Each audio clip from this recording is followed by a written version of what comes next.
Ikaw ang susunod sa mga yapak niya, ang pagiging albularyo. Akala natin tutulong sa atin. Siya pala mismo nag-aalaga sa ibon. Agad siya! Siya ang magiging tagapagbono ko!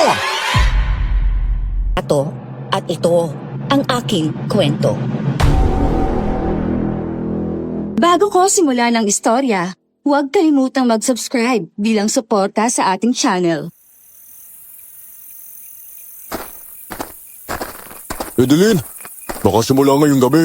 Hindi mo na ako makakatulog dito sa bahay, ha? Sabi kasi ni Kapitan, darating na raw yung pulis na mag-iimbestiga sa baryo.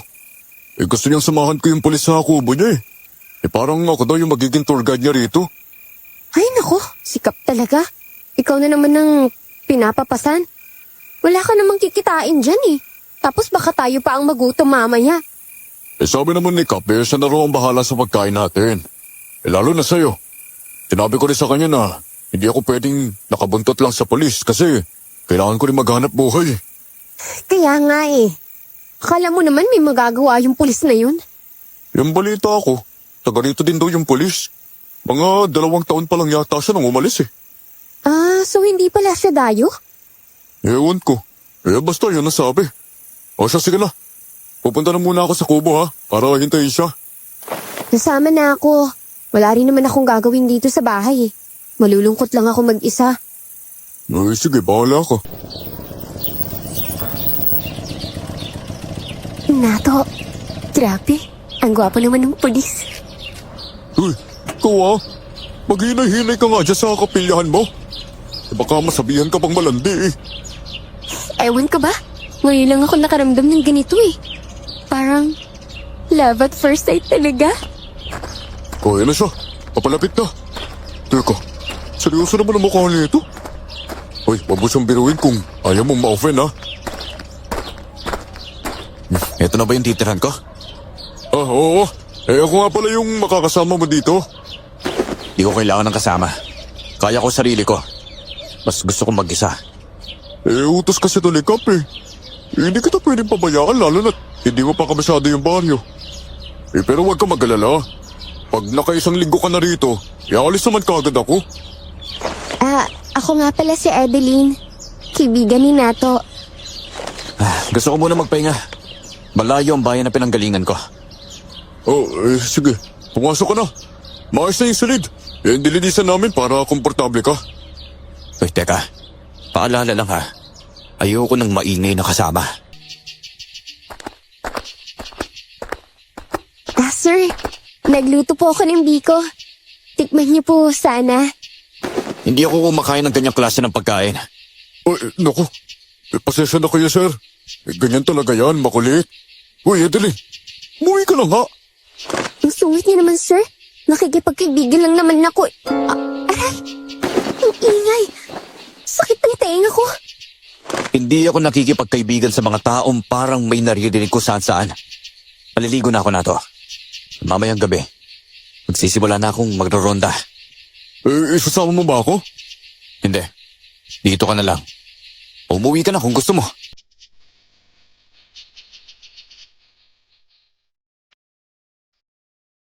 Kinuha niyang tuwayan nakasabit sa upuan at agad na nagtungo sa banyo. Si Edeline, nakahawak pa rin sa tainga niya habang nakangiwi.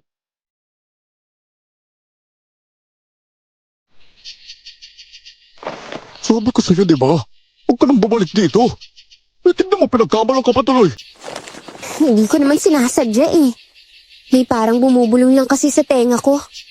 Yung hangin. Sinasabi niyang layuan ko raw yung pulis. Yan na naman tayo sa hangin na panay ang bulong Kaya tuloy akala ng tao sira ulo ka. Ang yabang naman kasi ng pulis na yun Ayaw ka pa niyang isama mamaya, di ba? Mas mabuti pa, sundin na natin yung plano natin. Abangan natin yung ibon na sinasabing pumapatay. Sigurado ka ba talaga dyan? Oo. Gusto kong malaman kung totoo ba yung sinasabi ng mga kapitbahay na nananalakay daw yung ibong kumakain ng tao. Alam mo, habang tumatanda ka, parang lalo ka nag-iiba Una, may mga boses kang naririnig. Pangalawa naman, kung ano-anong nararamdaman mo. Ay, naku, abnormal ka yata At yung pulis, tigilan mo na kasi. Huwag kang papampam.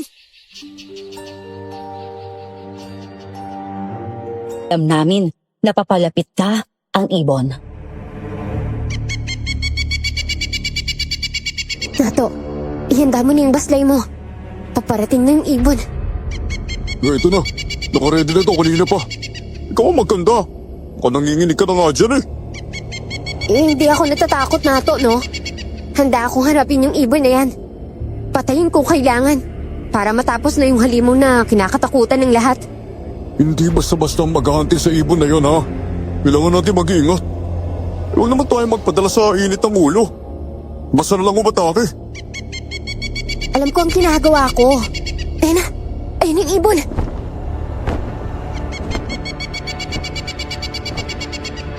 Sa unang pagkakataon, nakita kong malaking ibon ng malapitan. Pulang mga mata, malaki at kayang dagitin ang isang tao. Mahaba ang mga kuko at kulay itim ang kanyang mga balahibo. Nang makita kami ng ibon ay naglikha ito ng malakas na tunog.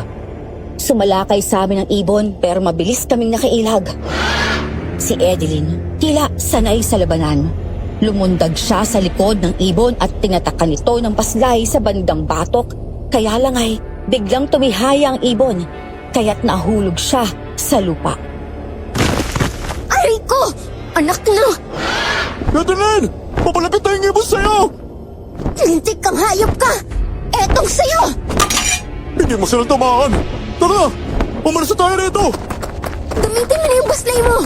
Targetin mo yung malalaki niyang mata! Sige! Ito!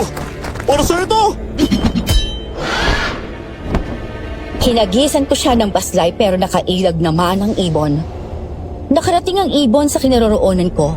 Parang kamay ang kanyang mga kuko. Dinagit ang aking damit at inilipad ako sa ere at biglang binagsak.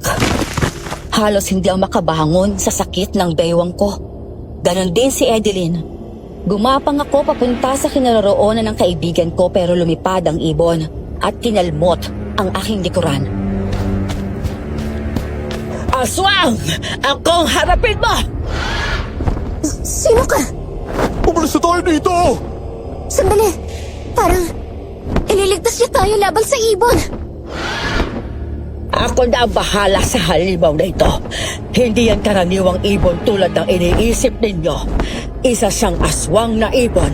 Kumakain ng laman at umiinom ng dugo ng tao.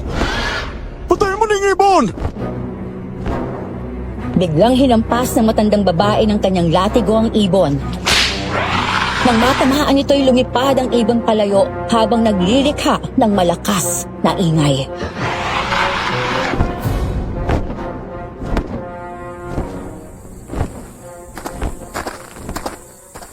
Ayos lang ba kayong dalawa? Ayos naman po. Pero may mga sugat po kami. Teka, ngayon lang po kita nakita sa baryo, Ali ah. Malakas po yung kutob ko na hindi kayo taga rito. No? Hindi nga. Sandali. May paparating. Teka, siya yata yung pulis na nakadestino dito eh. Huwag mo na tayo magpakita sa kanya. O si Emma. Kaibigan ako ng tatay mo noon, Edeline. Po? At kaya ako nandito para gabayan ka. Ikaw ang susunod sa mga yapak niya, ang pagiging albularyo. Pero, paano po ako? Bakit po ako? Hindi mo ba nararamdaman yung kakaiba sa katawan mo? May mga naririnig mong bulong ng hangin. Baka sinyalis na nga yun. Tama siya. Kailangan kitang turuan kaagad. Nangako ako sa itay mo bago siya mamatay. Magkasama kaming lumalaban noon sa mga aswang. May matutuluyan po ba kayo? Ayos lang ako kahit saan. Mas mabuti nang wala akong permanenteng tirahan. Bukas ng umaga, pupunta ako sa bahay ninyo. Alam ko na kung saan ka nakatira. At sa mga nangyayari dito sa baryo, siguradong may aswang na naman ang naghahasik ng lagim. Lalo na ngayong alam nilang wala nang manggagamot dito.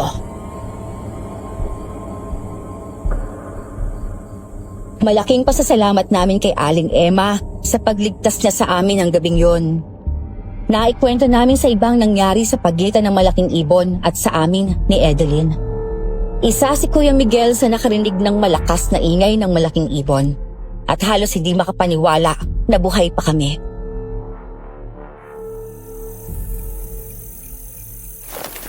Sobrang bagis ng halimaw na yon. Kasi hindi ako makapaniwalang buhay pa nga kayo eh. Teka, naalala niyo ba yung nangyari dati? Yung batang may sakit na pinasok ng malaking ibon sa bahay nila. Dumaan pa sa bubong. Hindi ba tinusok ng mahabang tuka yung mata ng bata? At mismong nanay ang nakakita nang lunokin ng ibon yung mata. Iyo po, hindi ko po talaga makakalimutan yun, no?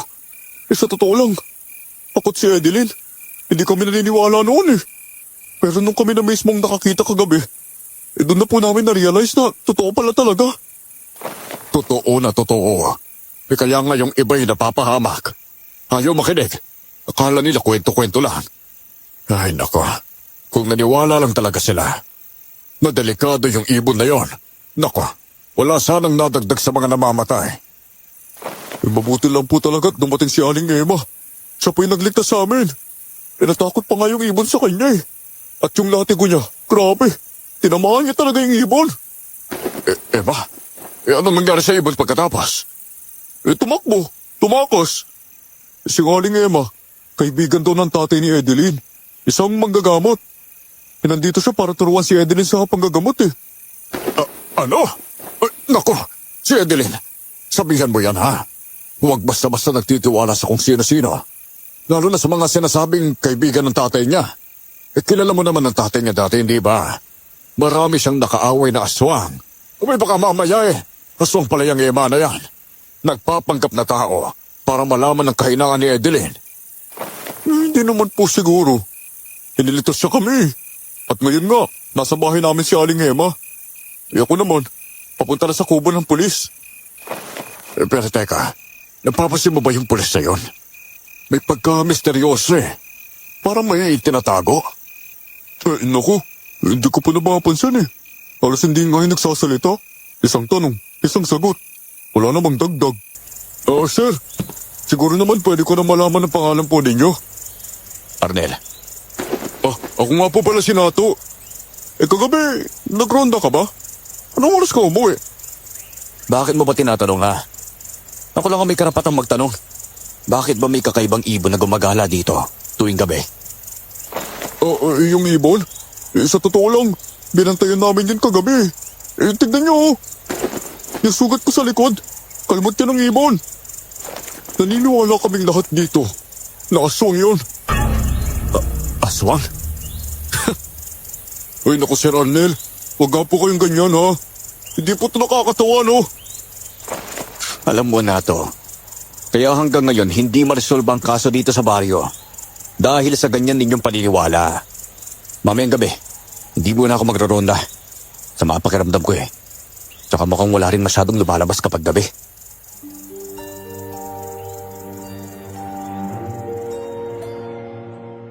Alam kong hindi siya naniniwala dahil hindi ko makita ang takot sa kanyang muka. Sa kubo na yon, nakahati yon sa dalawang bahagi. Akong natulog sa kabila. Nakahiga na ako nang biglang parang may malaking mga paa na dumapo sa bubungan. Kasunod nun ay ang matinis na tunog ng kikik. Palatandaan na ang ibon ay naroon sa bubong. Narinig kong bumukas ang pintuan kaya alam kong lumabas si Sir Arnel. Mabilis akong bumangon at hinabol si Sir Arnel. Arnel! Nato, tignan mo. May malaking ibon doon. Nakatitig sa akin. Yan ba yung sinasabi mong ibon? Ay, oo. Yan mismo, Arnel. Yan nga yung ibon na yun. Tsaka wag mo na nga ako tawagin Sir Arnel. Arnel na lang. Baka namang hindi nakakatakot yung nilalang na yan eh. Pinakakatakot yan, Arnel. Tara na nga. Pumasok na tayo sa loob. Wag, teka sandali lang. Oo yan, kita mo. Nag-aanda na siyang umatake. Arnel, pumasok na tayo sa loob. Ngayon na. Kahit nagpupumiglas si Arnel, mabilis ko siyang hinila papasok sa loob. Saktong nagsara ang pinto at nabangga ang ibon doon. Kung hindi kami nakapasok kaagad, Siguradong isa sa amin ang makukuha niya. Nakita mo na, di ba? Mapanganib talaga yung ibon na yon. At kung iniisip mong ordinaryong ibon lang siya, nagkakamali ka doon. May nagsabi sa amin, isang magagamot. Aswang daw yun. Kumakain ng laman at umiinom ng dugo ng tao. Ano? O, di sana binaril ko na lang kanina. Kung hindi mo ako pinigilan, baka tapos na ngayon ang problema. Kainis naman eh. Arnel, daig pa ng ibon na yun ang tao kung mag-isip. Matalino siya, no? Mabilis kumilos. At parang nababasa ang utak ng kalaban bago pa man siya umatake. Kakaiba nga siya kung ganun ha. Pero hindi ako takot sa kahit sinong halimaw. Eh ngayong nakita ka na niya, mas natatakot ako para sa'yo. Eh paano kung ikaw ang susunod niyang puntiryahin? Mag-iingat ka, Arnel, ha? Dahil ang halimaw, mananatiling halimaw.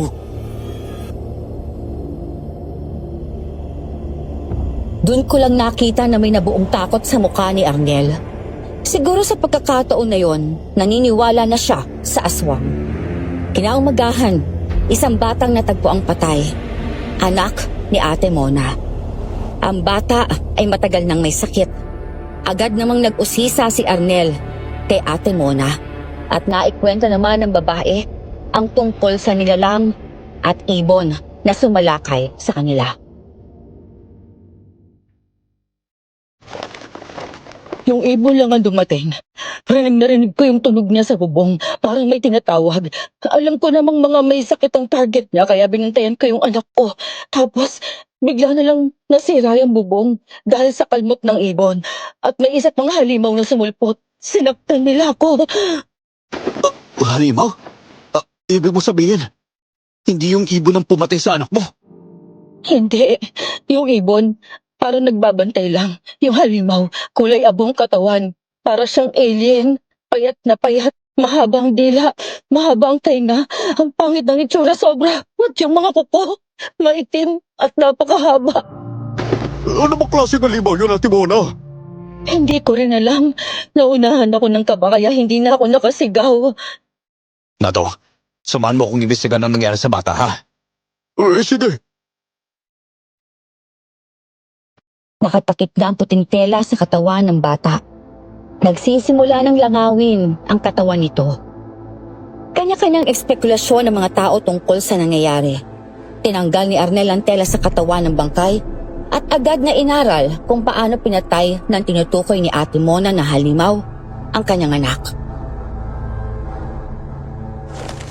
Nabutla na ang bata. Siguradong ininom ang dugo niya. Abay sa balat pa lang eh. Talagang tuyong-tuyo na. Pero, paano niya nainom yung dugo kung wala namang kahit anong sugat? Oh, tignan mo yung bunganga ng bata. Nangingitim. Parang may matigas sa bagay na pumasok ka. Malamang, doon ipinadaan ng halimaw ang mahaba niyang dila para masipsip ang dugo. Oo nga, no. Bakit hindi ko kagad naisip yun? Ginagawa niya to para walang bakas ng sugat. Para hindi halatang pinatay niya. Nato, anong napansin niyo sa katawan ng bata? Wala siyang sugat. At ang sabi ni Arnel, malamang sa bibig siya pinatay. Doon sinipsip ang dugo niya. Kagabi pa, galing sa kubo yung ibon eh. Abay, muntik na nga kami ni Arnel. Buti na lang, nahila ko siya papasok. Kung hindi, baka kami nang sinunod. Ano? Ibig sabihin, si Arnel ang susunod na biktima? Hindi nga ako natatakot sa halimaw. Kung hinayaan lang ako ni Nato kagabi, baka napatay ko na yung ibon eh. Hindi na sana to nakapambiktima pa. Ang akala mo ba mababaril mo agad yon, Arnel? Hindi ordinaryong ibon yon. Matalino, mabilis, malakas. Kayang pumatay ng tao gamit ng tuka at kuko. May kahit anong nilalang, may kahinaan. Oo, kakaiba siya. Pero mapapatay ko rin yan. At hindi lang yun ang problema natin. Merong isa pang halimaw. Yung sinabi ni Ate Mona. May iba pa? Ang alam ko, ampun lang ni Ate Mona yung bata eh. Kaya inalagaan niya ng husto. Pero matagal na rin may sakit yung bata. Kaya bantay sarado siya lagi. Oo, sabi mismo ni Ate Mona, hindi raw yung ibon ang pumatay. Yung isa pang halimaw ang may gawa. Yung ibon, nagbabantay lang sa bubong.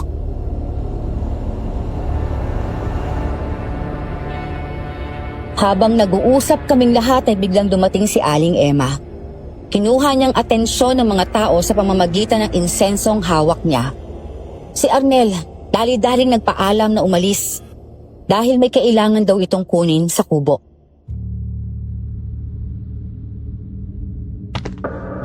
Kapag may kikik, may anduduno sa paligid. Ang anduduno ang pumatay sa batang yan, hindi yung ibong kikik. Sino ka ba ha? Matanda ka na, tapos kung ano-ano sinasabi mo.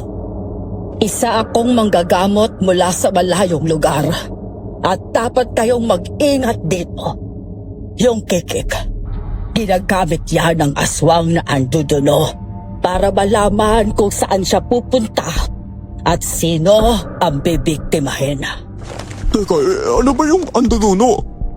Ang anduduno, aswang yon.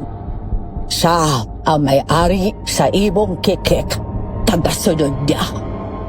Bah, sinaulo ka palang matanda ka eh. Anong andudunong pinag-uusapan ninyo? Ang alam lang naming aswang dito, mana ng galatabak. Maraming uri ng aswang. Tao rin sila pag-araw, pero tuwing gabi, nagiging halimaw. Nako, ang dami talagang nababaliw galing sa ibang baryo tapos dito lumilipat. Gusto niyo ba yata pati kami maloko niyo eh? Habang patuloy na nagsasalita si Aling Emma tungkol sa aswang, ay mayroong seryosong nakikinig at mayroong natatawa sa matandang babae. Pero kami ni Edeline naniniwala na lahat ng sinasabi niya ay totoo. Hinila naman ako ni Ate Mona at inusisa kung nasaan si Arnel.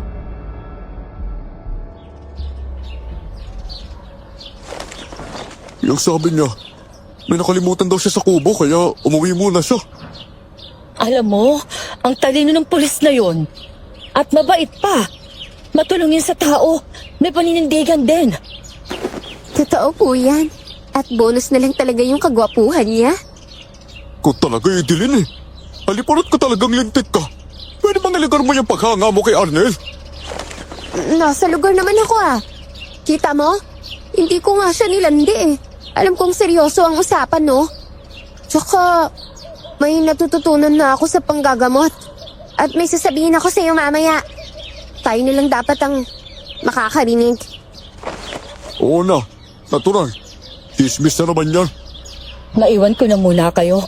Tinawagan ko na ang punerarya sa baryo para kunin ang anak ko. Binigyan ako ni Miguel ng kaunting tulong. Pang-embalsa mo. Buti naman po. Alam mo, sa totoo lang, may kakaiba akong nararamdaman kay Arnel. Oo na, alam ko na. Love ko na yun eh. In love ka na kay Arnel, di ba? Hindi yun. Iba si Arnel. Parang hindi siya normal na tao. Nararamdaman ko talaga ang lakas ng presensya niya. Pero sa tingin ko, hindi naman siya basta mangnilalang.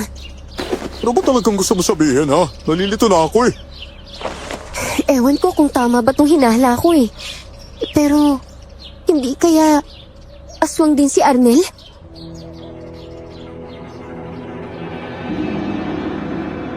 Hindi ako umimik kay Edeline. Inisip kong baka napapraning lang siya dahil sa nangyayari. Lalo na at sumabay pang pag-iensayo niya sa pagiging manggagamot. Nang gabing yon, halos hindi ako mapakali sa higaan ko. Narinig kong pag-ungol ni Arnel na para bang nasasaktan. Pinuntahan ko naman siya para malaman kung anong nangyayari sa kanya.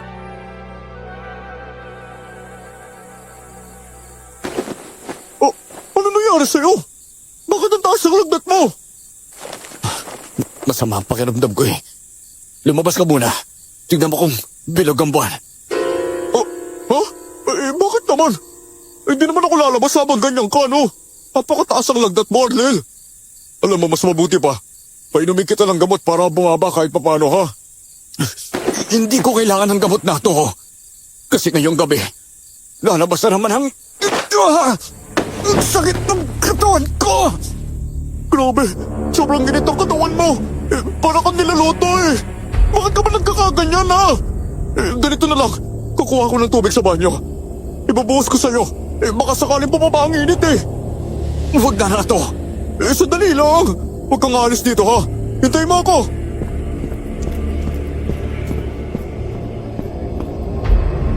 Mabilis kong tinungo ang banyo. Pinuno ko ng tubig ang isang malaking balde. Wala na akong naisip na paraan upang matulungan si Arnel sa kanyang nararamdaman. At nang makabalik na ako, nagwawala na siya sa sahig na parang sinasapian. Buong lakas ko siyang binuhat at pinaupo para mabuhusan ng tubig. O yan na, binuhusan na kita. Medyo gumana ba ang pakiramdam mo? Kahit pusan mo pa ako ng isang drum ng tubig, hindi yan mapapakalma ng nararamdaman ko. Ganito talaga tuwing kabilugan ng buwan. Ano? Bakit naman nangyayari kasi yan, ha? Kung ako sa'yo, iwan mo na ako. Bumalik ka na sa silid mo. Ngayon na! Ano ba yan? Hindi kita pwedeng iwan ng ganyan na lagay mo, no? Ako nang bahala sa'yo, Arnel, ha? Umiga ka na ulit. Tapos, tabunan mo sarili mo ng kumot. Baka pinapasok ka na namin, kaya lalong umiinit ang katawan mo. Hindi siya umimik, pero ginawa niya rin ang lahat upang makabangon at mahiga sa kanyang papag. Sinubukan ko siyang kumutan, ngunit nagalit siya sa akin. Di mo ba narinig ang sinabi ko? Umalis ka na! Iwan mo na ako! Hindi ko kailangan ng tulong mo! Hindi ko kailangan ng alalay! Ano ba yan? Ikaw na nga ang tinutulungan, ikaw pa ang galit dyan. Gusto ko lang namang makita na ayos ka. Baka na lang ako lilipat sa higaan ko. Kaya maraming namamatay sa bayong to. Dahil ang dami sa inyo matitigas ang ulo eh! Yung iba, oo. Matigas ang ulo. Pero ako, iba naman ako eh. Gusto lang talaga kitang tulungan, Arnel.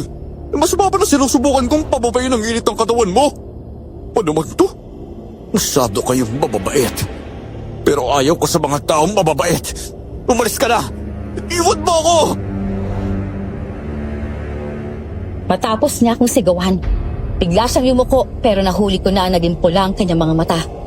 Napagtanto kong baka tama ang hinala ni Edeline sa kanya na siya ay isang aswang. Muntikan na akong matumba dahil paatras akong lumabas sa kanyang kwarto. Magdamag akong hindi nakatulog ng maayos ng gabing yon. Pagsapit ng umaga, umuwi ako sa bahay. Iisang tirahan lang kami ni Edeline. Nagulat naman siya nang makita niya ako. Ang aga mo naman.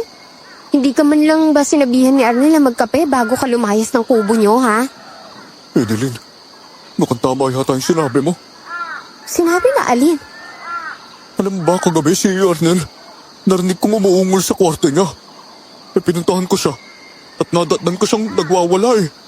Kasi raw, sumasakit ang katawan niya. Mataas din ang kanyang lagnat. Tapos, anong nangyari? Binuhusan ko siya ng tubig. Akala ko mababawasan yung init ng katawan niya eh. Pero nagalit pa siya. Tapos Edeline, namumula yung mga mata niya eh. Iba talaga yung itsura. Sabi ko na sa'yo eh. May pagkaaswang niyang si Arnel eh. Nararamdaman ko talaga. Nagsimula lang to nung turuan ako ni Aling Emma kung paano gamitin yung nararamdaman ko. Kung aswang siya, hindi natin siya pwede pagkatiwalaan. Lato, hindi ka pwedeng gumawa ng kahit anong ikakasira niya. Baka ikaw pa ang balikan. Ang pinakamaganda mong gawin, magpanggap ka na lang na parang wala kang nakita. Ay, paano ako magpapanggap? Doon ako natutulog gabi-gabi, no? Magkakasama kami sa isang kubo. Hindi ko alam kung ligtas ba ako doon o hindi. Siguro, hindi naman siya masamang aswang. Kung totoo ngang aswang siya. Ang ibig mo sabihin, hindi mo sure kung aswang siya o hindi? Ang sabi ko lang, nararamdaman ko na may itim siyang presensya. Malakas. Kaya malamang oo, aswang siya. Pero nalilito rin ako eh. Hayaan mo, kapag tuluyan na akong natuto sa pagiging manggagamot, hindi na tayo aasa sa kutob lang. Ang maganda lang dito, nawala na yung bumubulong sa akin. Habang nag-uusap kaming dalawa, biglang dumating si Aling Emma. Kinausap niya kami tungkol kay Arnel.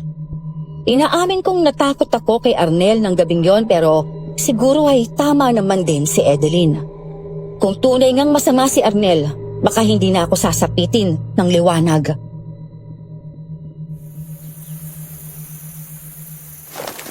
Noong dumating ako sa bahay ni Mona, bigla namang umalis si Arnel.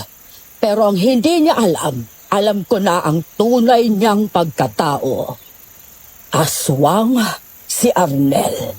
Kaya nararapat lang na lumayo muna kayo sa kanya. Hindi natin alam kung anong pakay niya sa baryo na ito. Nararamdaman niyo rin po ba ang presensya niya? Oo, pero hindi ko sinasabing lahat ng aswang ay masama. Mayroong ilang kakampi natin, pero dapat ay marunong tayong tumukoy kung sino ang kalaban at sino ang kakampi. Ako po, malakas po ang kutob ko na hindi masamang nilalang si Arnel. Huwag kayong mag-alala. Gagawin kong lahat para makilala siya na mabuti. At kung totoo nga mabuti si Arnel, wala tayong karapatang husgahan siya dahil aswang lang siya. Tama. Yun ang dapat mong gawin, Nato. Bumalik ako sa kubo at sinalubong ako kaagad ni Arnel.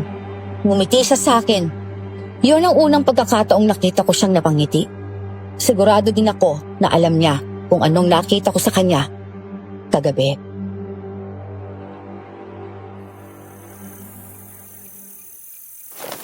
Bakit ka umalis nang hindi walang nagpapaalam sa akin, ha? Ano kasi, umuwi ako sandali para makita si Edeline. Kala ko ba kaibigan mo lang si Edeline? Bakit parang asawa mo yata? Hindi ka makatiis na hindi man siya makita kahit isang araw man lang? Para ko na kasi siyang kapatid, Arnel eh. Ikaw naman. Nga pala. Salamat sa ginawa mo kagabi, ha? Pasensya ka na kung pinagtaboyan kita. Nag-aalala lang ako. Baka matakot ka rin sa akin, eh. Di naman ako matatakotin. Ano ka ba? Okay siya, mamaya. Iikot tayo sa baryo. Titingnan natin kung may nangyaring kababalaghan na naman kagabi. Sige, kima ko dyan. Ikaw, kamusta na yung pakiramdam mo ngayon? Ayos na ako.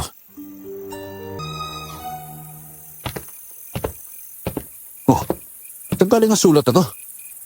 Kinuha ko lang dyan sa may pinto. Nakasulat doon na ikaw daw ay isang aswang na anduduno. Walang iya. Gusto yata ako sirain ng nagpapadala niyan, eh. Itapon mo na nga yan, Nato. Oh, hindi mo ba lang babasahin? Baka may maalala ka tungkol sa nagpadala, ha?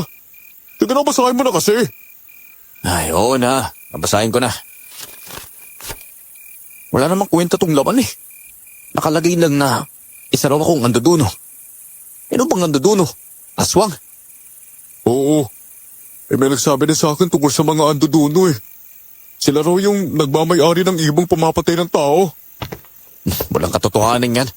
Sige na, salugin mo na yung sulat na yan.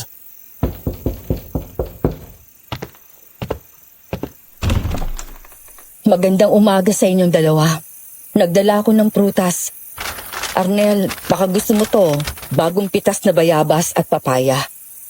Naku, salamat po. Ay, kailangan ko na magbihis, ha. Mayuwan ko muna kayo. Uy, pasensya ka na kay Arnel, ha? Ganyan talaga yon kung makipag-usap. Ay, kumusta ka na po? Ano lang nangyari sa anak ninyo? Nakremate ko na ang anak ko. Kahit hindi ko siya tunay na anak, mahal na mahal ko yon. Minsan na kasi akong nawala ng anak. Ayoko na sanang maulit pa. Naku po, nakakalungkot po talaga yung nangyari. Matapang ba talaga yang si Arnel? Oo po. Ayaw nga niyang sinasamahan ko siya sa pagraronde. Mamayang gabi, pag-isa na naman siyang iikot. Wala pa siyang takot dahil hindi niya pa alam ang tunay na kalakaran dito sa baryo. Pero sa tingin ko, malaki ang may tutulong niya para matapos itong problema. May tiwala ako sa kanya. Mabait naman po si Arnel. Medyo tahimik nga lang. Parang walang gana makipag-usap. Hayaan mo na. Ganyan talaga minsan yung mga tao sa una. Baka nahihiya lang. Sige na, alis na ako.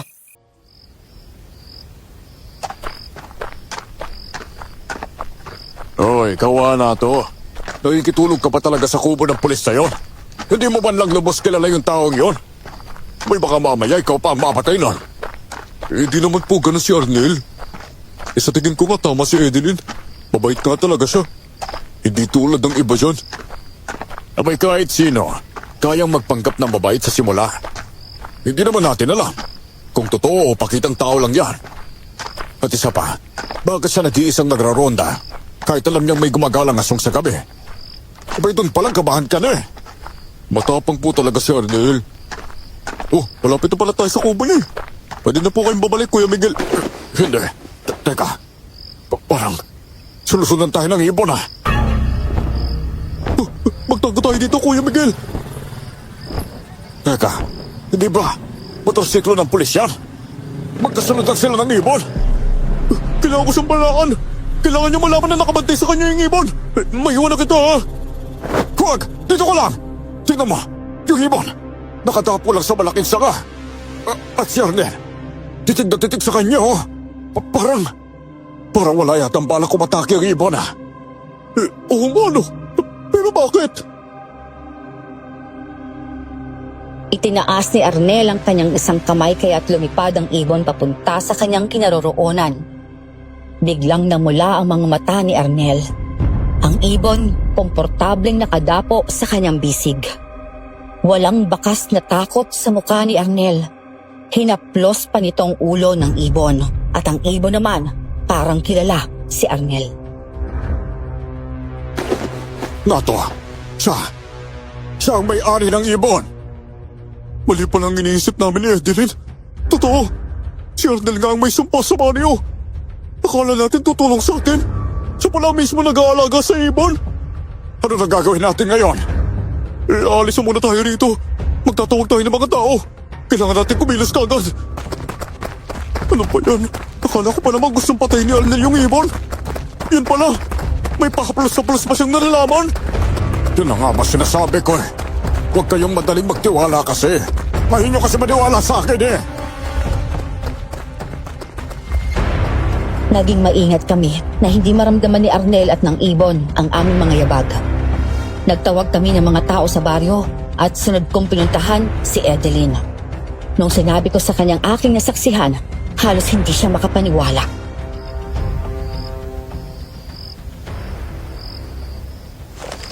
Sigurado ka ba talaga, Nato? Nakadapo sa kamay niya yung ibon? Ang laki-laki nun ah. Imposibleng basta niya lang yun padapuin sa braso niya. Tanungin mo pa si Kuya Miguel para maniwala ka. Edeline, masamang aswang si Arnel. Habang nakadapo sa kamay niya yung ibon, namumula yung mga mata niya. Panahon na para paalisin natin sa baryo. Hindi siya kakampi. Kalaban siya. Teka, anong nangyayari? Bakit nagkakagulo ang mga tao? At bakit lahat sila may dalang sulo? Papatayin nila si Arnel. Ngayon naintindihan ko na kung bakit may nagpapadala ng liham sa kubo para balaan ako. At yung kunwari gusto niyang patayin yung ibon. Hindi pala totoo talaga yun. Inaalagaan niya pala talaga. Nato! Edeline! Sumunod kayo! Susunugin natin ang kubo ni Arnel. Sisiguraduhin natin hindi siya makakatakas. Tara na, Edeline. Napatulala si Edeline pero nang hilahin ko siya, sumama na lang din ito. Nakarating kami sa kubo at maririnig mula sa labas ng kubo ang tunog ng kikik mula sa loob. Tsak kong pinapasok ni Arnel ang malaking ibon sa loob. Ayan mga kasama!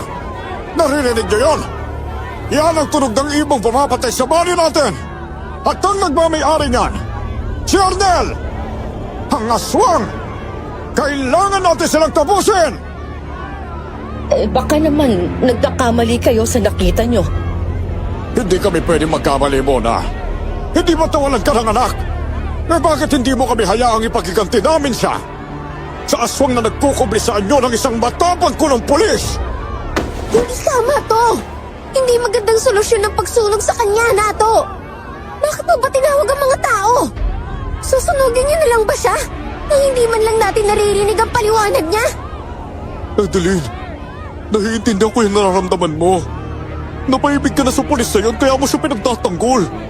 Pero isa kang manggagamot, di ba? Alam mo kalaban siya. Dapat tumulong ka sa aming mapatay ang halimaw. Oo, tama na usapan! Lapitan ang kubo at sunugin! Sabay-sabay naman ang mga taong naglalakad papalapit sa kubo. Alam kong naguguluhan si Edeline pero wala siyang magawa kundi ang manood. Biglang bumukas ang bintana ng kubo.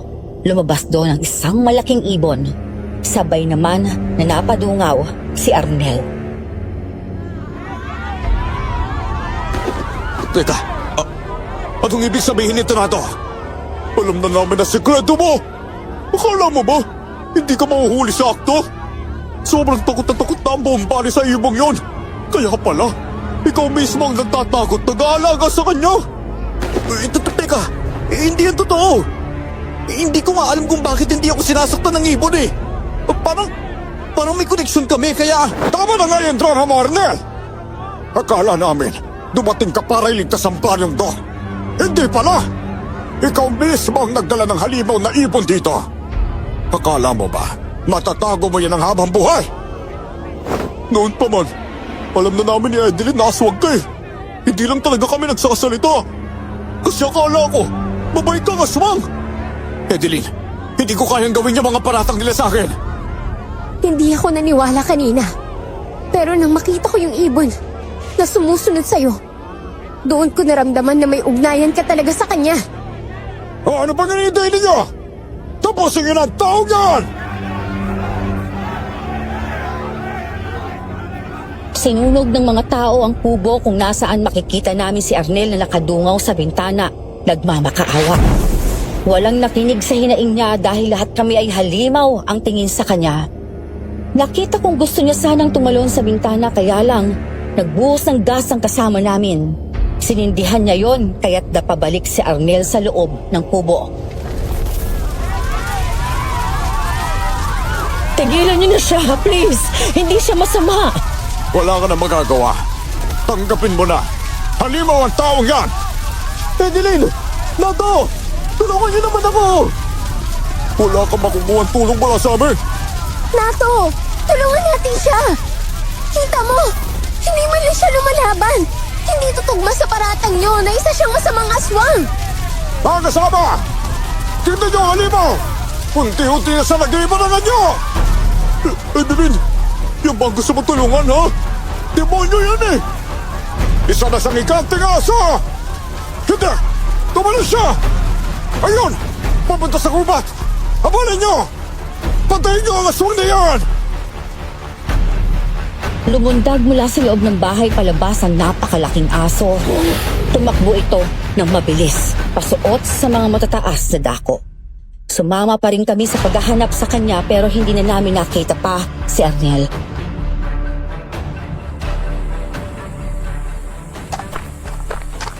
Siguro, ang layo na ng pinuntahan ng taong yan.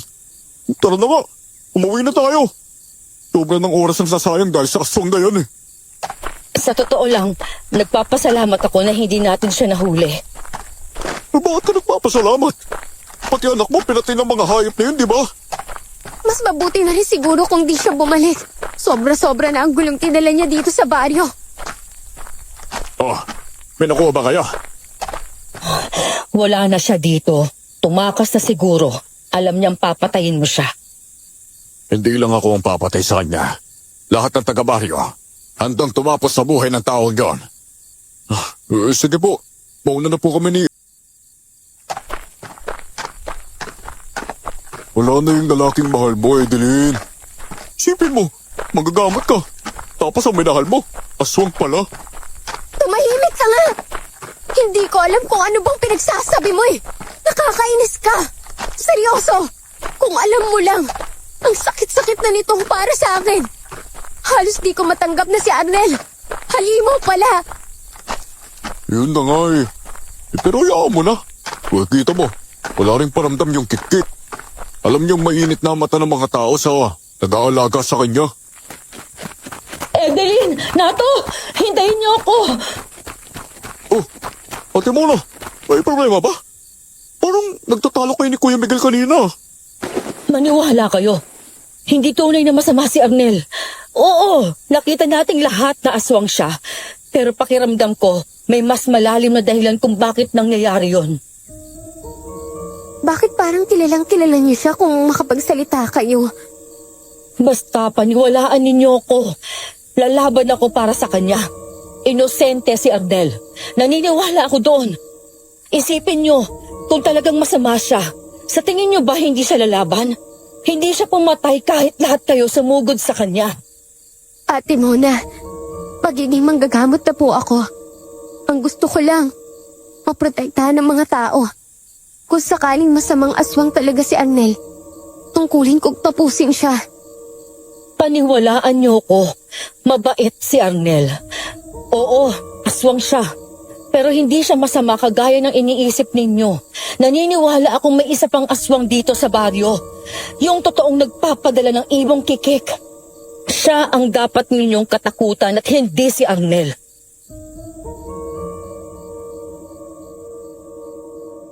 Nagkatinginan kami ni Edeline ng mga oras na yon. Hindi kami nakaimik at binabasa lamang ang reaksyon na makikita namin sa muka ni Ate Mona. Gusto niyang ipaglaban na iba si Arnel sa lahat. Nang papalapit na si Kuya Miguel, siya naman nagmadaling umalis si Ate Mona.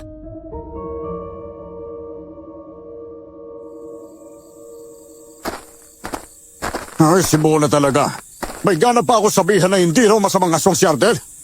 Eh kung hindi siya, o hindi sino? Ayun din po yung sinabi niya sa amin kanina.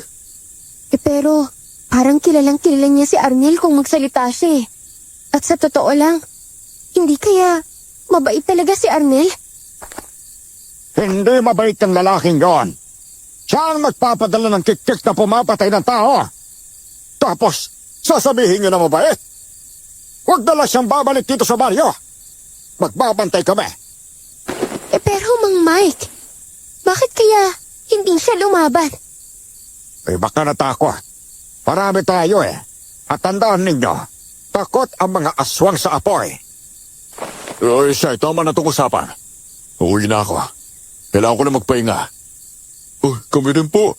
Aalis na rin kami ah.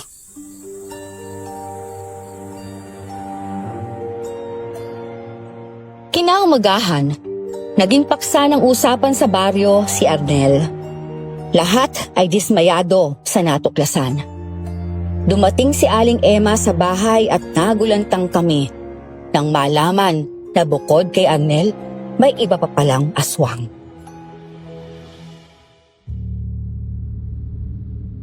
May isa pang anduduno dito sa baryo. Siya ang tunay na nagpapadala ng kikik. Po? Oo, mali ang hinala nyo. Hindi si Arnel ang may-ari ng ibon. Eh, pero, bakit po kagabi? Nakita namin mismo dumapo yung ibon sa braso niya. Maaaring may ibang dahilan kung bakit nangyari yon, pero malakas ang kutob ko. Hindi si Arnel ang tunay na nagmamay-ari ng kikik. Kailangan nating alamin kung saan siya nanggaling, paano siya naging anduduno, at bakit siya napadpad dito sa baryo. Paano pa natin malalaman kung tumakas siya kagabi? Sinubukan siya sunugin ng mga tao. Kaya natakot siya at napilitang magbagong anyo. Marami ang nakakita. Kaya siya ang napagbintang nagpapadala ng kikik. Hindi ko alam kung kakampi ba natin si Arnel o hindi. Pero kailangan natin gumawa ng paraan para malaman kung totoo ngang mabait siya at hindi kalaban. Tandaan ninyo, bago pa man dumating si Arnel, ay narito na ang kikik. Pwedeng ginugulo lang tayo ng ibon para protektahan ang tunay nitong amo. Sino kaya yung masamang anduduno na yun? Kasi parang wala naman akong nararamdaman na iba pang aswang bukod kay Arnel eh. Dahil si Arnel, wala siyang proteksyon. Kaya't ramdam natin ang presensya niya. Pero yung isa pang anduduno, malamang ay gumagamit ng ritual o pangontra para maitago ang tunay niyang anyo. Tandaan mo yan, Edeline. Kung tayong mga manggagamot ay may panlaban sa kanila, ang mga aswang ay may panlaban din sa atin. Kinagabihan, nagdesisyon kaming hanapin at abangan ang isa pang anduduno. Magkasama kaming tatlong umiikot sa baryo. Tanging tunog na lang ng kuliglig ang maririnig sa buong paligid.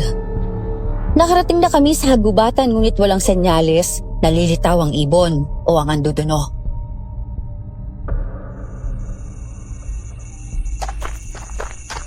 Matalino yung isang aswang na yon. Sigurado hindi siya magpapakita ngayong naitaboy na si Arnel. Alam niyang iisipin ng mga taong si Arnel talagang may kagagawa ng lahat. At kahit bagong dating lang si Arnel sa baryo, malakas ang hinala kung magkakampi rin sila. Tama po kayo. Basta sa nakita namin parang kilala rin siya ng ibon eh.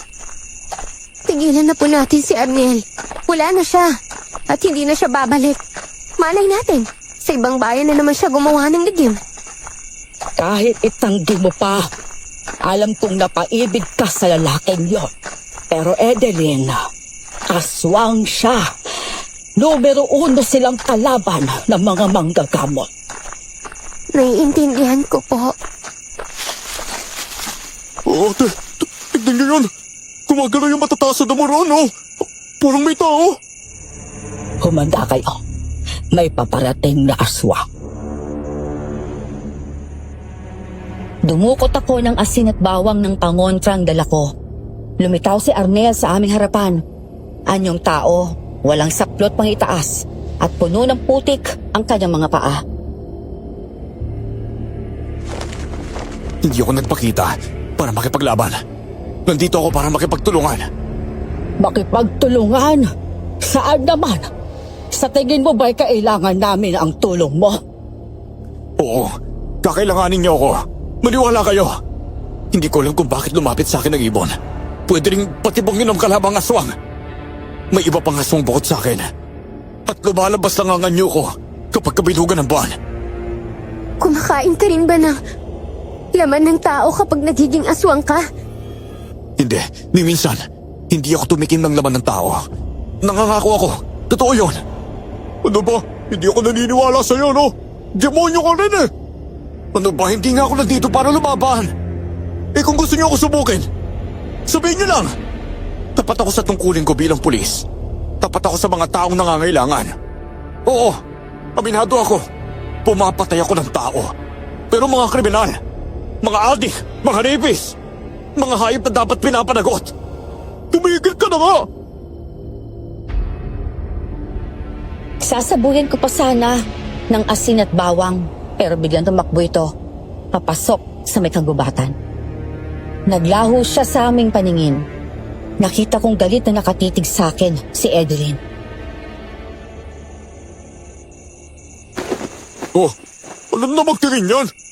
Nagpapaliwanag pa si Arnel. At ako, naniniwala ako hindi siya masamang nilalang. Sinaktan mo siya gamit ang pangontra mo. Kahit wala naman siyang ginagawa sa atin. Tigilan mo nga yan. Nagpapauto ka na naman eh. Alam ko ngayon ka lang umibig. Pero baka yung pagmamahal mo, yan pa ang maging kahinaan mo eh. Hindi tungkol sa nararamdaman ko to, Nato. Tungkol to sa kabutihan ng isang nilalang. Hindi siya kumakain ng tao. Mabuti siyang tao kahit aswang pa siya. Kaya sana hindi mo siya sinaktan. Tama na kayong dalawa. Para mapatunayan kung mabuti talaga siya, kailangan nating hulihin si Arnel. Kami na ang bahala, Edeline. Kung sasama ka, lalo ka lang magiging sagabal. Mas nangingibabaw na ang nararamdaman mo sa kanya kaysa sa tungkulin mo. Hindi po. Ang sinasabi ko lang. Naiintindihan ko ang punto mo. Kaya nga kami ang gagawa nito. Kailangan nating patunayan ng sigurado kung hindi nga ba siya ang masamang nilalang. Hindi pwedeng salita lang ang basihan. Kahit sino, kayang magpanggap na mabait sa salita.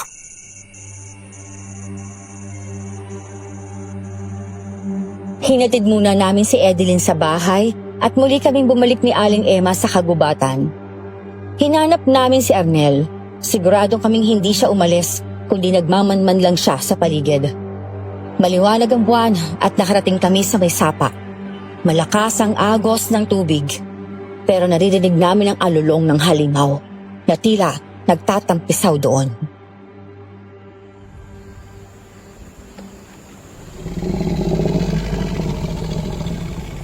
Sigurado ako si Arnel yan. Opo, mukhang tama nga po kayo. Tara na, lapitan na natin. Ihanda mo ang tali na to. Dadalhin natin siya sa bahay ninyo ni Edeline. Sige, nakaredy na ako. Arnel! Alam namin ikaw yan! Lumabas kayo sa tubig at haramin mo kami! Kayo? Masama ang pakiramdam ko.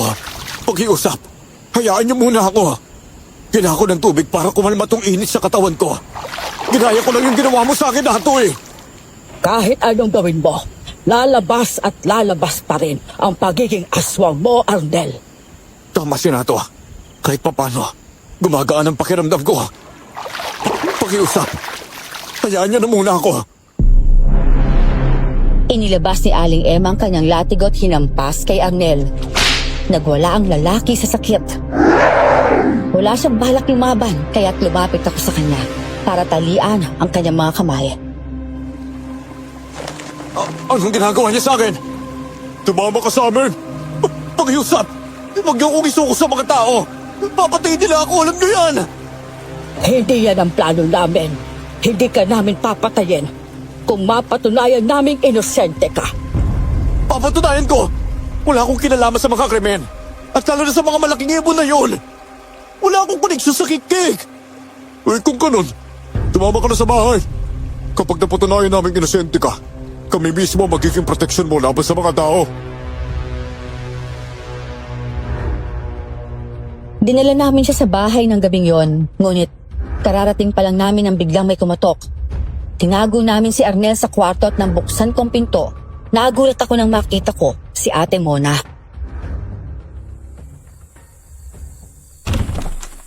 Mato, huwag niyo sana sasaktan si Arnel. Hindi siya masama. Wala naman dito yung pulis sa aswang na yun eh. Paano namin siya sasaktan? Nakita kong hinuli niyo siya sa may sapa. Hayaan niyo kung makita siya. Ako na mismo magpapaliwanag kung paano siya naging aswang. Si Arnel, wala siyang alam sa nakaraan niya. Mukhang may alam nga ang babaeng yan. Sige, papasukin niya siya. Ate Mona, ano po ba talagang alam mo tungkol kay Arnel? Gusto ko muna siyang makita. Sige. Kunin ko lang siya sa kwarto. Siguraduhin mo lang na nagsasabi ka ng totoo. Oo, sigurado ako. Oh, nandito na si Arnel.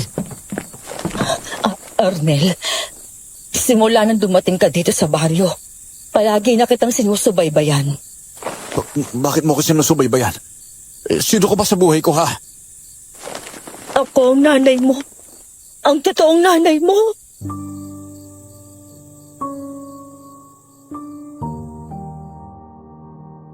Naguluhan naman kami ng mga oras na yon. Si Aling Mona, napayakap kay Arnel. Kahit si Arnel, mukhang hindi naniniwala sa sinabi ng babae. Kumala si Arnel sa pagkakayakap sa kanyang ina. May nanay ako. At hindi ikaw yon! Ako ang totoo mong nanay, Arnel. Nung bata ka pa, pinaampun kita sa taga-kabilang bayan. Sa pag-aakalang kapag malayo ka, hindi ka tatabla ng sumpa. Nagkamali ako.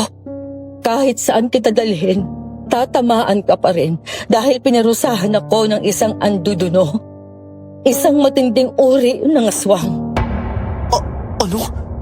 Oo. Alam kong ampun ako. Pero sabi ng mga magulang ko, taga Maynila daw ang totoong magulang ko. Dahil yun ang sinabi ko sa kanila. Maniwala ka, anak. Ako talaga ang nanay mo. Kaya nga niya pinadala sa'yo yung ibong kikik. Para palabasin na ikaw ang masama sa harap ng mga tao. Sino namang siya ang tinutukoy mo? Oo nga, Ate Mona. Ang hirap paniwalaan ng mga sinasabi mo eh. Siguraduhin mo lang na tugmaya sa lahat ng mga nangyayari, ha? Totoo ang sinasabi ko, Arnel. Ako ang nanay mo. Kahit nag-iisa kang nagronda sa gabi-gabi, lumalabas din ako para bantayan ka. Ang may-ari ng ibong kikik, wala nang iba kundi si Miguel. Siya ang tunay na anduduno. Sa kanya nagmula ang sumpa, kaya ka naging aswang. Doon ko lamang napagtanto kung bakit panay ang pakikipaglaban ni Ate Mona kay Arnel.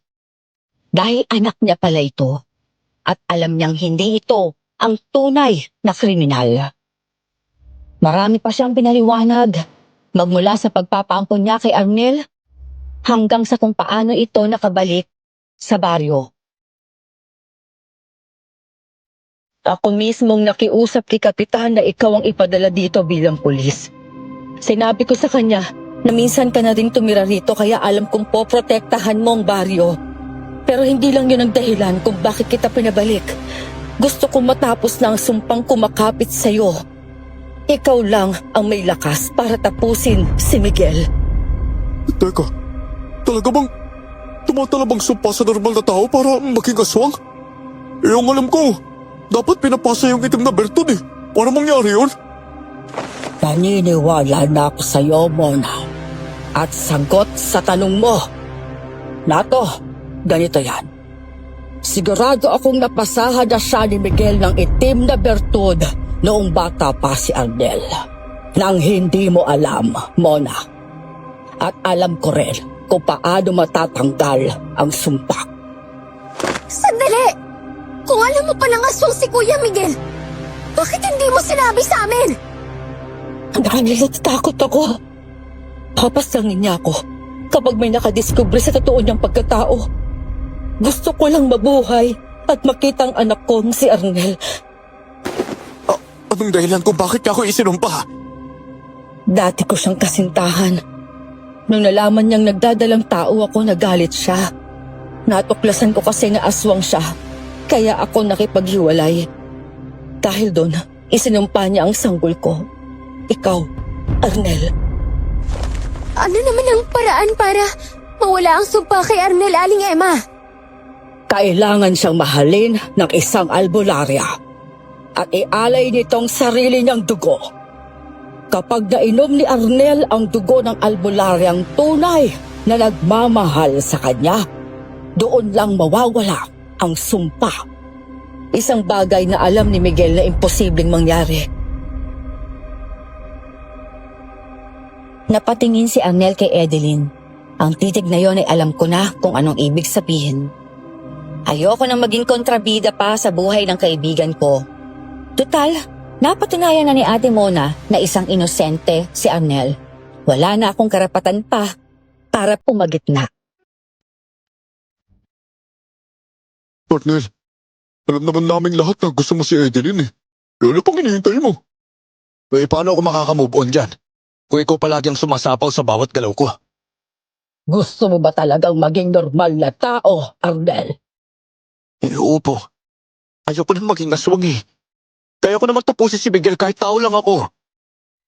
Kung ganon, handa akong tumulong. Gagawa ako ng ritual para mawala ang sumpa sa'yo. At ikaw, Edeline, handa ka bang ialay ang dugo mo para sa kanya? Kung yan lang po ang paraan, bakit hindi? Aba, kunwari pa kayo. Pag naging tao ka na ng tuluyan, Arnel, umanda ka sa akin kapag iiwan mo yan si Edeline, ha?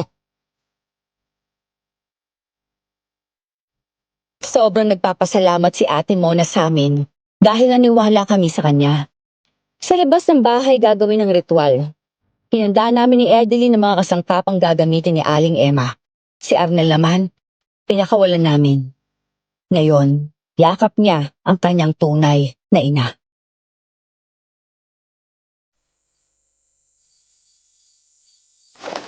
Maraming salamat talaga at naniwala kayo sa akin. Wala naman talaga akong balak sabihin ang totoo noon. Pero alam kong nasa panganib ang buhay ni Arnel sa mga kamay ninyo. Alam kong hindi niya kayang ipaliwanag kung paano siya naging aswang. Kung sana'y sinabi mo kaagad, Mona, baka hindi na itaboy si Arnel noon. Pati muna, sabay-sabay tayo maglilinis ang pangalan ni Arnel, ha? Sa buong baryo.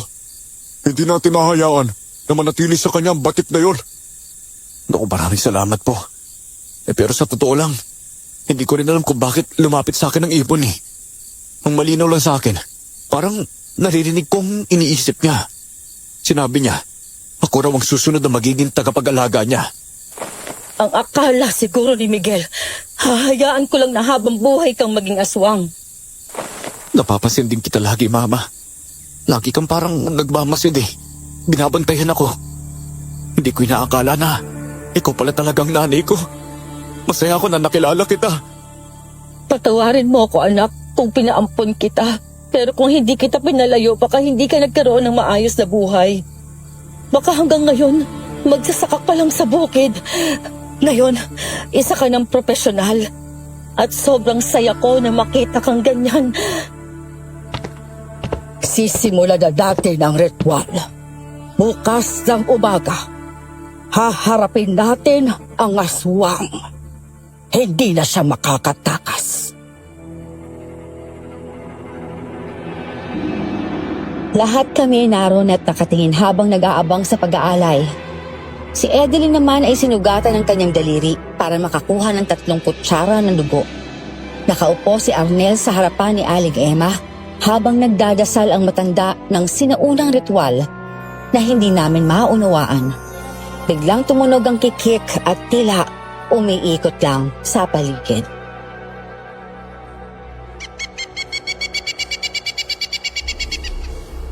Ituloy niyo lang ang ritual. Ako nang haharap sa kikik. Alam na ni Miguel na tatanggalin na ang sumpa kay Arnel, kaya niya pinadala ang kikik para duluhin tayo. Hindi ko hayaang magtagumpay siya. Kahit ano pang pinabalak niya.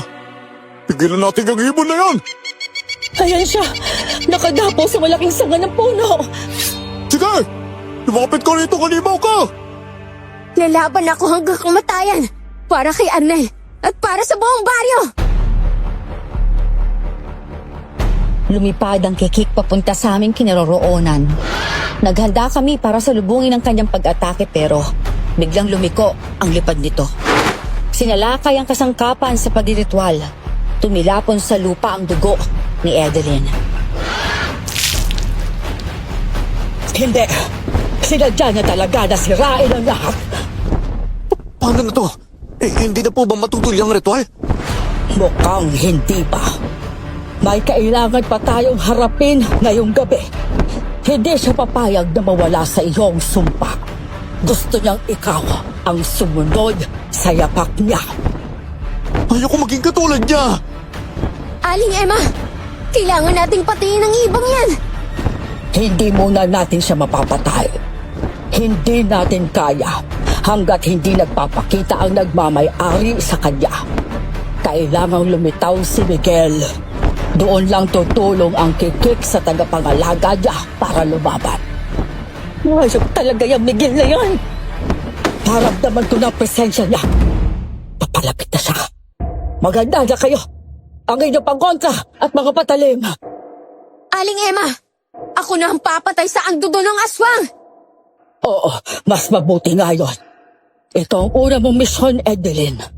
Kapag natalo mong aswang, bibigyan kita ng basbas para maging ganap na manggagamot. Sa ngayon, manggagamot ka pa lang, pero wala ka pang formal na basbas. Dumating si Kuya Miguel.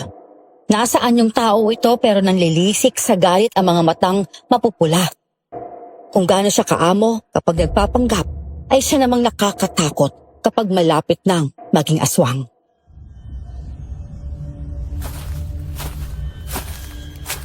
Hindi na sana kayo nanghialam. Matagal kong hinintay ang pagkakataong to. At hindi ko kalaing kayo pang sisira sa plano ko! Kuya Miguel, paano mo nagawa to? Pinagkatiwalaan kita, di ba? Takot na takot ka pa dati na makita mo yung malaking ibon na nakadapo kay Arnel. Yung pala, ikaw ang nag-aalaga! Sa ngayon, oo. Pero darating ang araw na si Arnel ang mag-aalaga sa kanya. Pinili ko na kung sino ang susunod sa akin. Hindi siya makakatakas sa kabalaran niya! Hindi ko maintindihan. Bakit hindi ko naramdaman ang pagkaaswang mo noon? Anong uri ng panangga ang ginamit mo? Hindi na mahalaga na malaman mo. Ang mahalaga ngayon, mababawi ko ulit si Arnel. Agad siya! Siya ang magiging tagapagmana ko! Hindi mo pwedeng gawin tagapagmanang anak ko! Hindi mo siya kadugo! Pero siyang napili ko. Ang anak ng babaeng minahal ko. Siyang magiging susunod na anduduno. Arnel, makinig ka. Galit ang lahat ng tao sa aswang. Kapag nalaman nilang nandito ka, papatayin ka nila. Kung ako sa'yo, tanggapin mo na ang kapalaran mo. Tulungan mo kung sakupin ang baryo. At ikaw, ang magiging Diyos nila. Sa tuwing bilog ang buwan, pinagsisisihan ko ang pagiging aswang ko. Hindi ko kailangan ng kapangyarihan. Hindi ko kailangan maging Diyos. Gusto ko lang ng payapang buhay.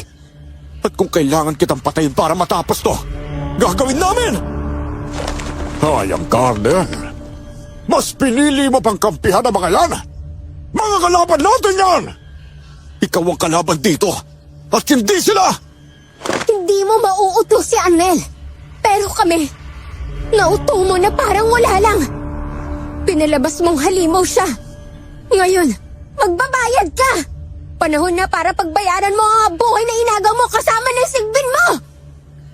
Lalaban ka sa akin? Ano bang alam mo sa pagkikipaglaban? Gamit yung lagaraw mo? Nakakatawa ka naman, Edeline.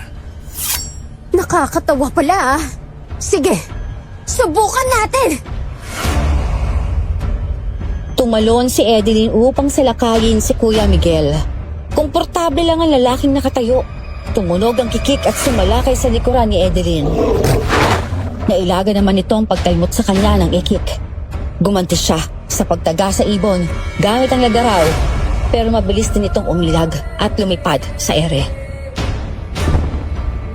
Mas matalino pang sigbin ko kesa sa'yo, Edeline! Hindi mo siya mapapatay. Masyado kang mahina. Mabagal! Hindi ka tulad namin! Kung ang tatay mo nga, mabilis ko lang pinatay. Ikaw pa kaya? Ikaw! Ikaw pala ang aswang na nakalaban namin noon. Oo, ako yun. Pasalamat ka pa nga na nasugatan ako ng tatay ni Edeline. Bago tayo nagharap eh. Kung hindi, matagal na sana kitang pinatay. Hayop ka! Dahil sa'yo, nawalan ako ng ama! Ganyan talaga ang buhay, Edeline. Minsan, mas mabuti nang hindi tayo nakikialam. Kung ayaw mo maging tulad sa tatay mo, sumuko ka na at umalis!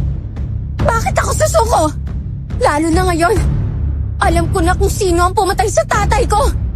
Ipaghihiganti ko siya, hayop ka!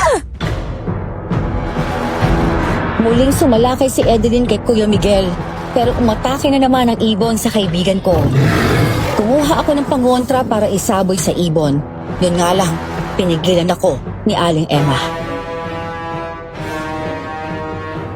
Hayaan niyo si Edeline. Kailangan niyang mailabas ang galit niya. Dito natin makikita kung hanggang saan ang kakayahan niya. Pero mapapahamak yung kaibigan ko! Pwede siya masugatan ng ibon na yan eh! Tama po. Payagan niyo kaming tumulong kay Edeline. Bakit? Ganun na ba kababa ang tingin ninyo kay Edeline? Sa palagay niyo ba, mahina siya? Hindi naman po ganon! Kung ganon, tumigil kayo! Hayaan niyo siyang hasain ang kakayahan niya. Ito ang unang pagsubok niya bilang manggagamot. Nakita kong kinalmot ng ibon si Edeline sa braso. Nakatayo lamang si Kuya Miguel at mukhang nasisiyahan sa kanyang nasasaksihan. Tumalon si Edeline ng mataas. Sumumpa na naman siya sa likuran ng ibon at buong lakas itong itinaga sa pakpak. Naglikha ng malakas na ingay ang ibon dahil sa sakit. Sapal! Ayan na! Ang galing mo, Edeline! Sige pa! Tagayin mo ba? Mukhang inuhulog ka ng ibon, Edeline, pero alam kong kaya mo yan. Patay mo na yung hayop na yan! Pagkala nyo lang! Dalhin mo siya sa pinakamataas sa kaya mo! Tapos bitawan mo! Tignan natin kung hindi mabalian ang buto yan! Edeline, mag-ingat ka! Ayun na! Nilalagyan ka na niya! Ah! Hindi! Napasigaw kaming lahat ng ilaglag ng ibon si Edeline mula sa itaas. Pero laking gulat namin ang pagbagsak niya. Tumayo siya, parang walang nangyari.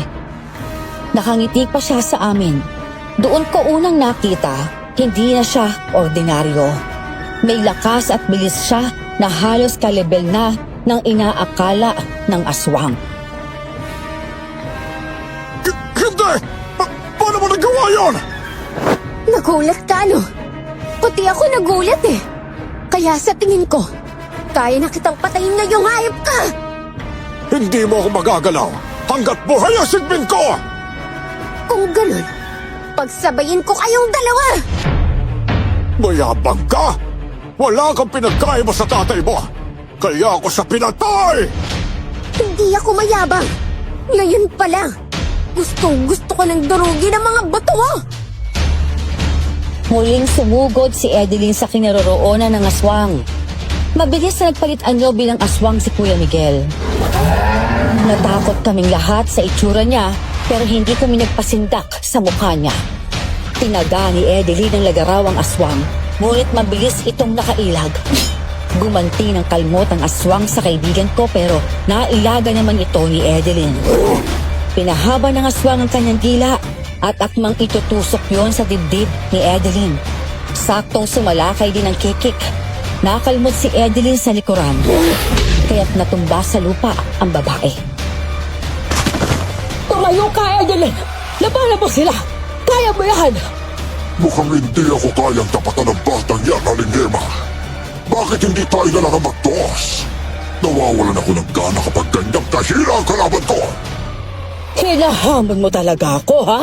Sige, pagbibigyan kita! Isipin mo mabuti. Noon nga, dalawa kayo ng tatay ni Edeline. Pero hindi niya ako kinaya. Ngayon pa kaya mag-isa ka na lang? Alam kong darating ang araw na magkikita ulit tayo. Ipinangako ko sa kaibigan ko na paghihigantihan kita sa ginawa mo sa kanya. Kahit anong gawin mo ngayon, sisiguraduhin ko na wala kang kawala sa akin. Hinanda ni Aling Emma ang kanyang latigo para ipalo sa aswang. Nang mga oras na yon, tumakbo si Ate Mona papunta sa kinaroroonan ni Edeline. Nagsimula na silang maglaban kaya't lumapit din ako kay Edeline. Ayos ka na ba, Edeline? Nato, ang sakit ng likod ko. Ang lalim ng kinalmot sa akin ng aswang na yun. Nakakainis talaga. Yung ibon, nagbabantay lang sa galaw natin. Kailangan munang mapatay ang kikik bago kayo lumaban kay Miguel. Pinoprotektahan niya ang amo niya. Ate Mona, ikaw na muna bahala kay Edeline. Sasabuhin ko na kasi natbawan yung aswang. Huwag mong gagawin yan! Aswang din si Abnel. Pwede siyang masudog kapag tinamaan mo ng asin o bawang. Oo, Nato. Huwag mo munang gawin yun. Eh, syempre naman mag-iingat ako. Para kay Miguel ko gagamitin to. At hindi para kay Arnel. Inalalaya ni Ate Mona si Edeline para makatayo at lumapit sila sa kinaroroonan ni Arnel. Dumukot ako ng asin at bawang para isaboy sa aswang. Nagsanhi ng tunog ang ibon ng kikik kaya sa ibon ko ito sinaboy. Muntika ng malaglag ang ibon sa lupa nang matamaan ng asin. Takot ka rin pala sa asin at bawang, no? Pwes, matutusta ka rito pag lumapit ka ba? Nato, mukhang naghahanap ng tamang tiyempo yung ibon kung paano ka aatakihin. Mag-ingat ka na to. Huwag ka magpadalos-dalos. Si Aling Emma, parang hindi niya na kayang lakas at bilis ng aswang. May edad na siya. Hindi na ganun kabilis ang galaw niya. Kailangan natin gumawa ng paraan. Kailangan mapabilis ang pagkatao nila. Kaya ko pa lumaban. Tayo ang papatay sa ibong to, Nato. Kami na ang bahala sa kanya. Kahit sugatan si Edeline, pumuwesto siya upang sugurin ang ibon. Mabilis din akong sumalakay sa ibon gamit ang asin at bawang. Winasiwas ni Edeline ang kanyang lagaraw sa ere. Unang umatake sa kanya ang ibon pero sinabuyan ko ito ng asin. Tuluyang lumapat ang paa ng ibon sa lupa kaya't doon na, lakas na loob, lumapit si Edeline at muling tagain ng lagaraw ang likuran ng ibon. Sa wakas, napuruhan din kitang hayop ka. Sinugatan mo pa akong ibon ka. Putulan mo na ng uli yung hayop na yan! Bilis! Mga hayop kayo! Sinaktan niyo ang segment ko! Tingnan mo kung paano ko papatayin ang ibon na ipinagmamalaki mo! Patayin mo na ang ibon! Ngayon na! Buong lakas na tinaga ni Edeline ang ibon kaya't naputulan ito ng ulo. Nang gagalaiti ang aswang sa sobrang galit. Kahit paulit-ulit na siyang hinahampas ni Aling Emma ng latigo, ay binabaliwala niyang sakit dahil nagluluksa siya sa pagkamatay ng alaga niya. Pagbabayaran niyo ang ginawa niyo! Humanda kayo lahat sa akin! Ngayon, alam mo na kung gaano kasakit mawalan. Pasalamat ka. Hayop lang ang nawala sa'yo. Ako, tatay ko ang kinuha mo. Hindi mo naintindihan kung ano halaga niya sa akin! Uubusin ko kayong lahat! Sa sobrang sakit ng nararamdaman mo, hindi mo na nararamdaman ang latigo ko. Tignan mo ang sarili mo. Masyado ka nang dumudugo. Talo ka na, aswang na anduduno. Ngungisi ang aswang at mabilis na umatake sa amin ni Edeline. Sa sobrang lakas, napatalsik kami ng banggain niya kami. Sunod niyang inatake si Aling Emma. Nakuha niya ang latigo ni Aling Emma at sinakal mismo yon sa matandang babae.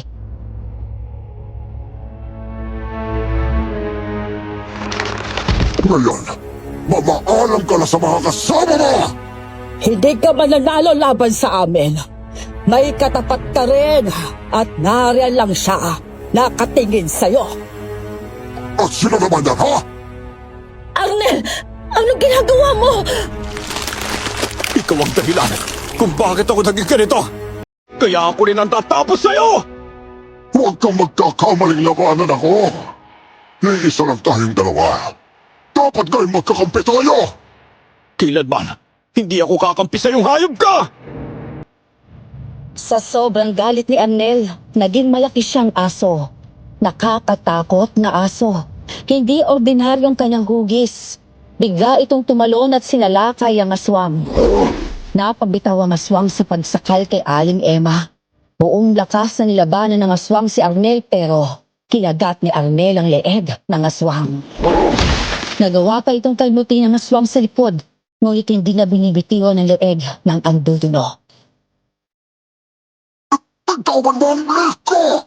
Sabi ko na nga ba, siya ang tatapos sa'yo, Miguel.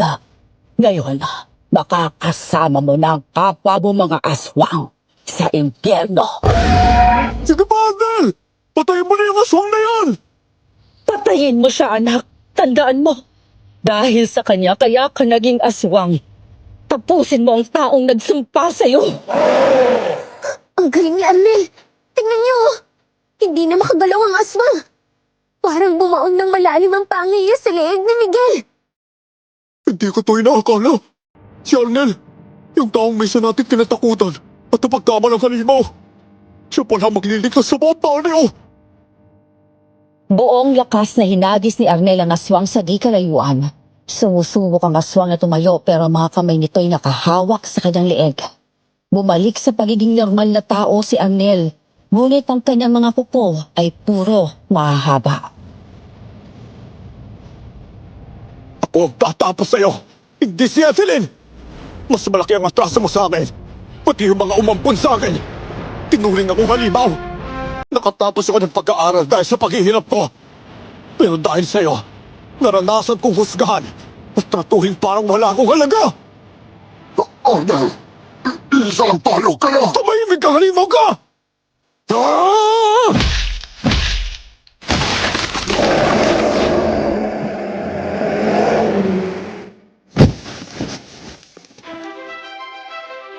Tuwakas!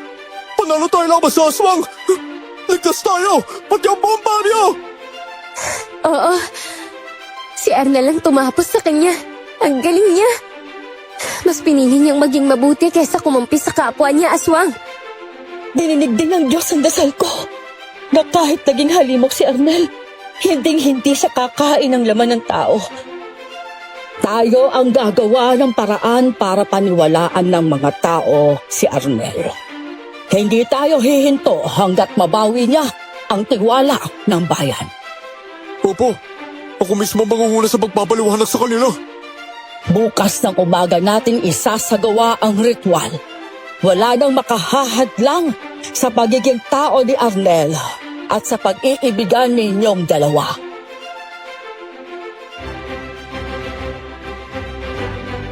Nang gabing yon, tinawag kong mga tao sa baryo upang ipakita ang labi ng aswang at ng ibong kikik. Nang sabihin namin sa kanila kung sinong aswang na masama, tila hindi sila makapaniwala na si Kuya Miguel yon. Nagpakita si Arnel sa kanila at lahat sila'y duda pa rin sa pagkatao ni Arnel. Nang banggitin namin na siya ang pumatay sa aswang, doon na sila kumalma at nakinig sa aming paliwanag.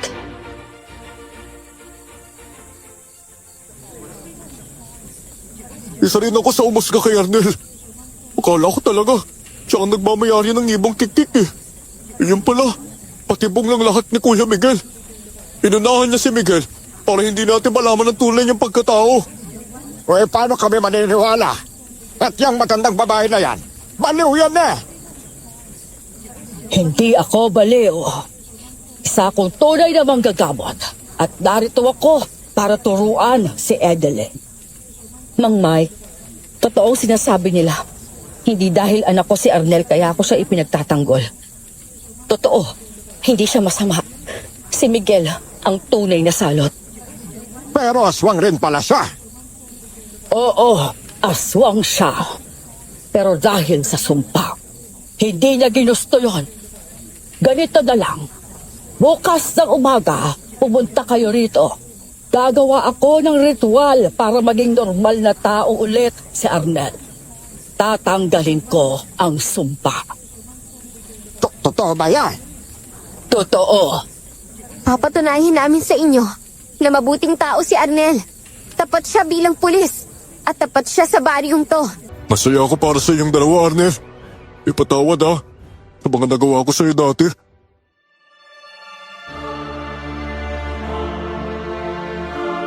Niyakap ako ni Arnel bilang pasasalamat na rin. Lahat ng mga tao sa baryo ay bumalik ang respeto at tiwala kay Arnel. Naging matapat siyang pulis sa aming baryo at dahil sa kanya, walang gulo na nangyayari. Pagkatapos ng pagritual ni Aling Emma, binasbasan niya naman si Edeline at naging ganap na itong manggagamot. Sa kasalukuyan, naging mag-asawa si Edeline at Arnel. Ako naman ay may sarili na ring pamilya at may 3 anak. Hanggang dito na lamang po ang aking kwento. Maraming salamat po at more power sa inyong channel.